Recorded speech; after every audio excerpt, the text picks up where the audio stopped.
İbn Rəcəb el-Həmbəli buyurur ki, əgər deyilərsə ki, siz İmam Əhmədin və digər imamların onlara təqlid etməsini yasaqlamalarını, yəni qadağan etmələrini və onların sözlərini yazmağı qadağan etmələri barədə nə deyirsiniz? İbn Rəcəb buyurur ki, bizim qadağan etdiyimiz öz başına səhih hədisləri götürüb, müəyyən əhkamlar kəsmək, onu istinbat etmək, bu qadağa, bu qayəyə çatmayan və bu nihayəyə yetişməyən insanlara aiddir.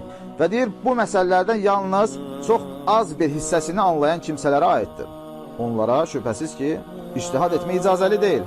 Yaşadığımız dönəmdə insanların halı da bu cürdür. Yəni İbn Rəcəb öz dönəmi haqqında danışıb. Bütün zamanlarda əksər insanların halı belə olmuşdur. Onların əksəriyyəti ictihad etmə iqtidarında olmamışlar. Buna rəğmə onlar qayələrə və ictihad dərəcəsinə çatdığını iddia edərdilər. Halbuki onların çoxu başlanğıc mərhələsində olan insanlardır.